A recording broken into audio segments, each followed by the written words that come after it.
sport coats are splendid. Wow, okay. Last year, the Chiefs were popping champagne. Taylor Swift was on the Super Bowl field, and Nick wore a red velvet suit he got from down the street. I think it cost $80. Excuse me? How much was it? I mean, it's very impolite to ask. It was custom made by some of America and Italy's finest tailors. I think it was $80. But the Chiefs did only average 21.8 points last year and only 17 points against the Ravens. Here's how that game went. It was a big W, but the first 2 drives, great. And they put it in cruise control / just couldn't score. I can't believe we're going to relitigate this. I just can't. They scored 17 points. I just can't believe. Bunted on 5 straight drives in the second half. Yes. Can I? Okay, go ahead. Ask the question. Won the then Super I'm Bowl. going to get angry. You won. What is there? No, because to me, did you hear Troy Aikman? Can I just go? Is that okay? I kind of want a coach agree with me. I'm sure Coach will, but I think I'm going to put him in a weird spot because I think he's going to agree with me here. Troy Aikman was on Kevin Clark's podcast this week. Shout out Kevin Clark. And Troy talked about the final level, or one of the levels of quarterbacking, is learning how to win, not just in a quarterback win sense, but in what the game demands, time score situation. Sure. And in that AFC Championship game, the Chiefs got up multiple scores and then played the most conservative ball control style of football imaginable, because they had not a 1-score lead, but a 2-score lead, and correctly believed that Baltimore was not going to be able to move ball in their defense. And then the one drive they had after those opening 2 drives, where it was a 1-score game, they threw a 30-yard bomb to end the game. So I didn't at the time, and I don't now look at it as Baltimore shut them down. I looked at it as the Chiefs understood, if we don't make a mistake, we're not going to lose.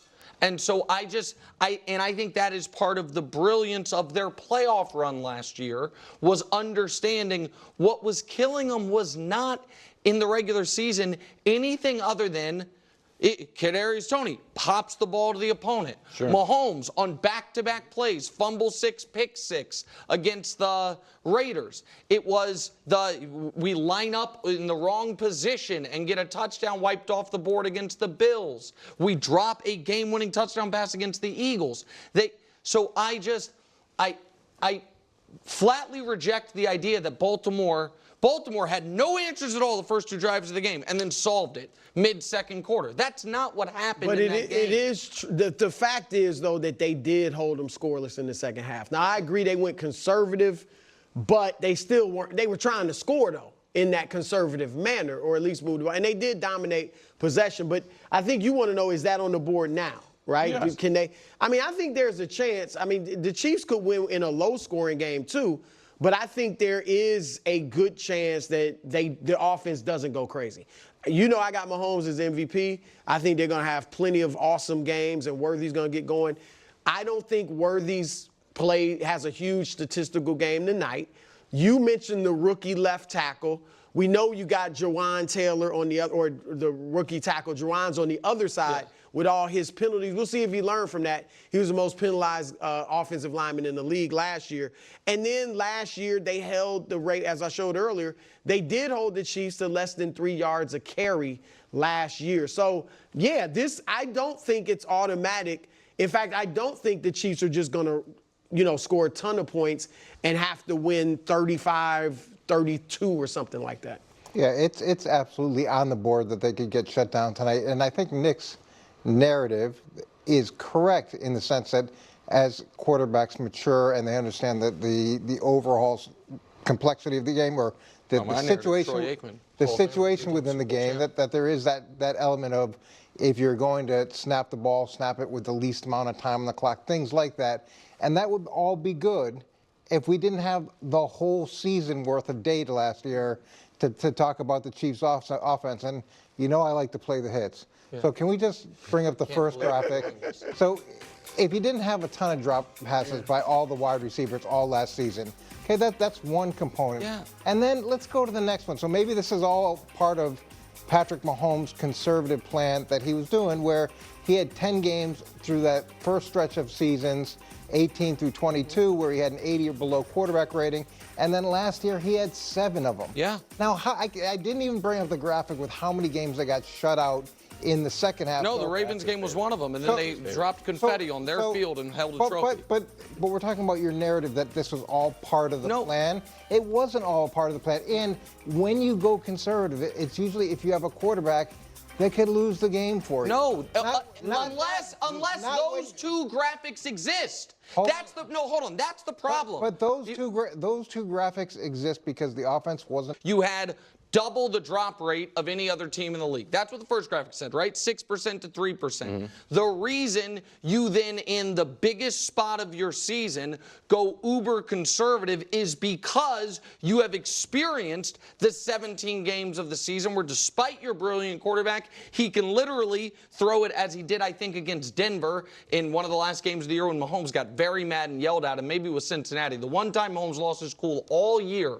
was when Tony once again popped it up to the opponent and it got picked off. The Chiefs ended up winning the game anyway. It was the only time he lost his cool all season, where you can all of a sudden, even with perfect passes, find a way to give the other team the ball. That is exactly what happened. Then we fast forward to this year, and they go get Hollywood Brown, who's got a 50% catch rate, and a rookie wide receiver. And now you think all those problems are solved, or are we just going to go conservative mode throughout this season too, even though you have the Michael Jordan and GOAT of quarterbacks? Yeah, so here's the problem with any of these arguments, aside from the fact that we saw what happened.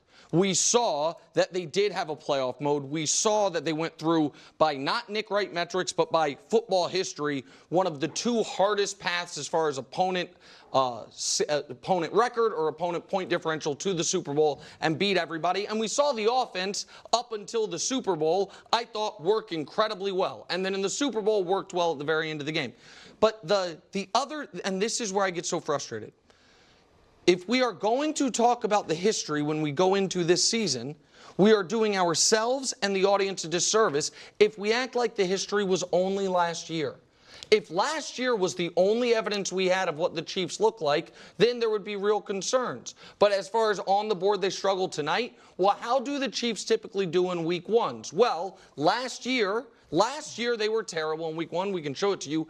Every other year, they have been unbelievable. Did they have Tyreek Hill for all those years? No, of course not. Did they have rookie wide receivers some of those years? Yes, they did. Did they have change at left tackle multiple of those years? Yes.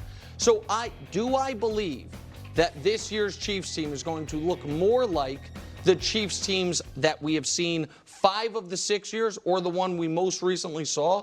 I think 5 of the 6 years. I think that is not only a reasonable case, a logical case that I actually think you agree with. I don't know if I agree with it because there hasn't been that much offensive change. What have they Xavier changed? and Hollywood Brown, who's and they brought back right Juju, who you loved. They just, I mean, again, we did the shows. You loved them. They got rid of Kadarius Toney, who was as damaging of a wide receiver as you had in the league. They got rid of MVS, who I liked, but was, as from a drops perspective, the 2 biggest culprits from a drops perspective are not on the team. But they only brought back Juju because of the injury to Hollywood. Right. It wasn't like that was part of the plan. I actually Juju, totally, I do not think that's a ton left. Okay, well, Hollywood's going to be back in a week or 2. I do not think they brought back Juju. Hollywood and Xavier. I think they brought back Juju because they decided they were going to cut Kadarius. But listen, I'll go ahead and go with last season's Chiefs offense was an aberration. It won't happen again. And we'll have this season of